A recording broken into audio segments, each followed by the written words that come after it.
dalam buku yang akan kita bahas mengajak kita melihat lebih dalam bahwa transisi energi bukan hanya soal mengganti sumber energinya, tetapi juga tentang siapa yang diuntungkan dan siapa yang terdampak. Di balik label bersih, proyek panas bumi masih menyisakan persoalan, mulai dari kerusakan lingkungan, krisis air, hingga konflik sosial di tingkat masyarakat. Lalu yang menjadi pertanyaan kita bersama mungkin, apakah transisi energi yang kita jalankan hari ini sudah benar-benar adil atau hanya mengulang pola lama dengan wajah yang baru?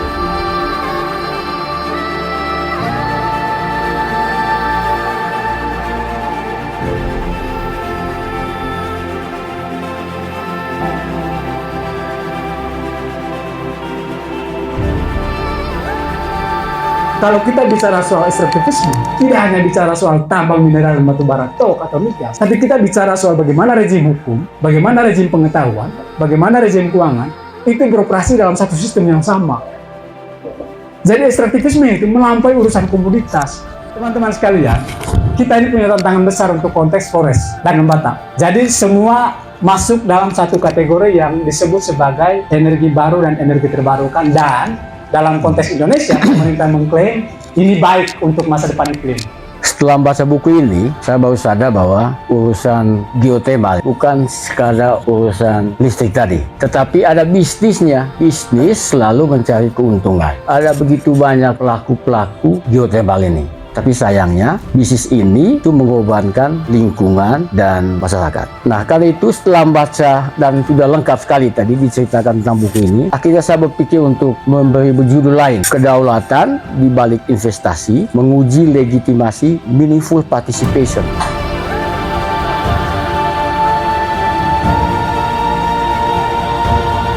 Dan dalam buku ini kebetulan wilayah spesifik yang kami teliti adalah salah satunya di Pocoleo dan Mataloko, Sarula, itu geotermal terbesar se-Asia Tenggara, kemudian di Mandaling Natal, lalu di Dieng. Jadi riset-riset lapangan ini hampir seluruh pengetahuannya itu juga datang dari warga begitu. Terutama nanti kalau teman-teman mengakses bukunya, ada satu bab khusus yang menganalisis soal apa yang menjadi keluhan, apa yang dialami oleh masyarakat, dan terutama sekali ketika berhadapan dengan otoritas kekuasaan politik gitu ya, melalui negara dan korporasi itu sendiri.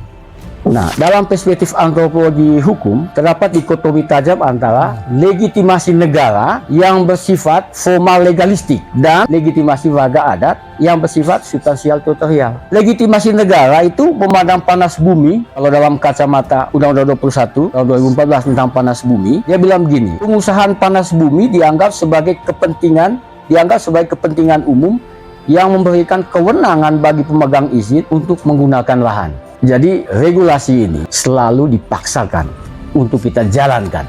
Di dalam buku ini yang saya baca itu adalah bagaimana proses perizinan ini seringkali mengabaikan persetujuan masyarakat. Untuk mengukur pertumbuhan ekonomi, yang mereka lihat itu apa? Jumlah konsumsi.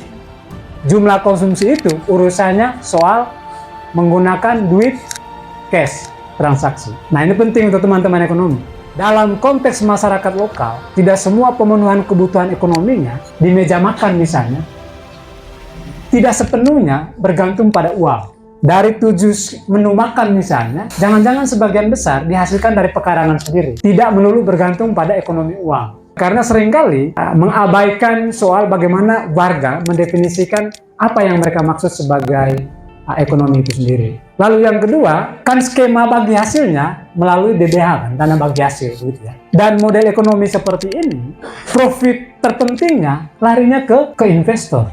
Jadi memang tidak relevan kalau masih ada yang berbicara bahwa ini untuk kepentingan ekonomi masyarakat lokal. Justru yang hilang adalah basis-basis produksi sebagai sumber ekonomi masyarakat yang selama ini tidak pernah masuk dalam proposal negara dan korporasi.